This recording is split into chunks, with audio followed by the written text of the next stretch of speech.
इस जाने पहचाने फ्रंट और शानदार रियर विंग को देखकर मुझे यकीन है कि ज्यादातर लोग इसका नाम नहीं बता पाएंगे।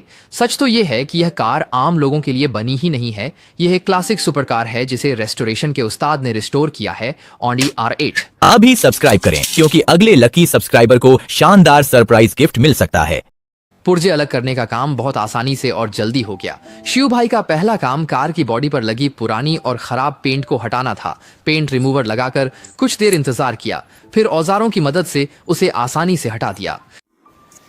इस कार का प्रोटोटाइप ऑडी और लैम्बोर्गिनी के सहयोग से बनी पहली सुपर कार है, जिसे 2006 में पेरिस मोटर शो में लॉन्च किया गया था। लॉन्च होते ही इसे लोगों ने खूब पसंद किया। फिल्मों और गेम्स जैसी इंडस्ट्रीज में भी यह अक्सर दिखाई देती है, जैसे कि आयरन मैन ट्रिलॉजी में, जहां ये मुख्य किरदार की पसंदीदा कार थी। ये दीवानगी फिल्मों से निकलकर असल जिंदगी में भी आ गई।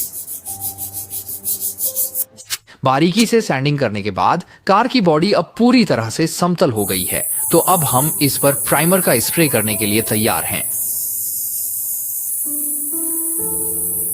पेंट की बात करें तो शिव ने कम सैचुरेशन वाला वार्म येलो पेंट चुना है। यह उनका पसंदीदा है और स्प्रे के बाद इसका रिजल्ट शानदार रहा।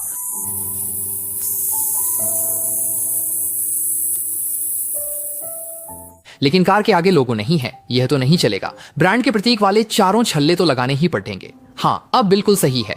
लोगो लगाने के बाद इस पर क्लियर वार्निश की एक परत स्प्रे करें, जिसे ग्लोस भी कहते हैं। इसका मुख्य काम पेंट को और अधिक चमकदार और सुंदर बनाना है। लेकिन बात यहीं खत्म नहीं होती। शिव के परफेक्शनिस्ट हैं। उन्होंने 2500 ग्रिड का सैंड पेपर निकाला और कार की बॉडी को खिसना शुरू कर दिया।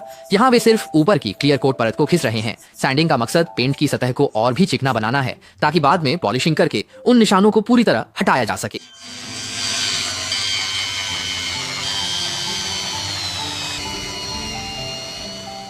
पेंट की चमक को पूरी तरह से उभारने के लिए शिव भाई ने इस पर नैनो कोटिंग की एक परत भी चढ़ाई है। ये वाकई बहुत कमाल की चीज है। इसे लगाने के बाद तो आप इसे आईने की तरह इस्तेमाल कर सकते हैं।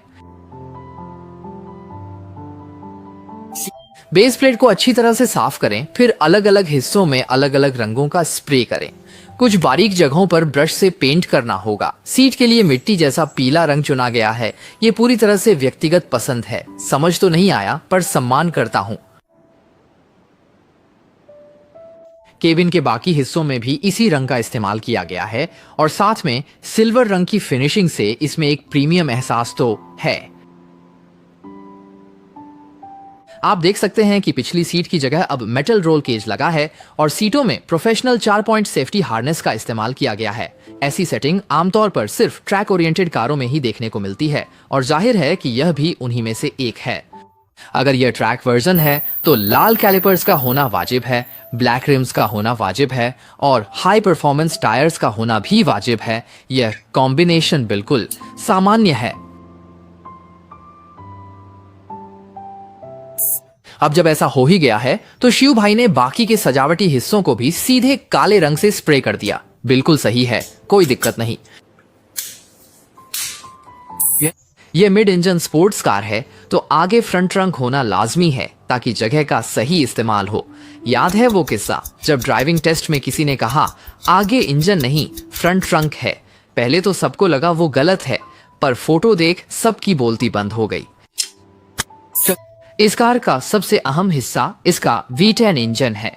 सामान्य तौर पर यह शांत रहता है, पर पावर मांगते ही तुरंत जाग उठता है। इसे पिछली खिड़की से साफ देखा जा सकता है। कुछ छोटे पुर्जे लगाकर इसे असेंबल किया जा सकता है।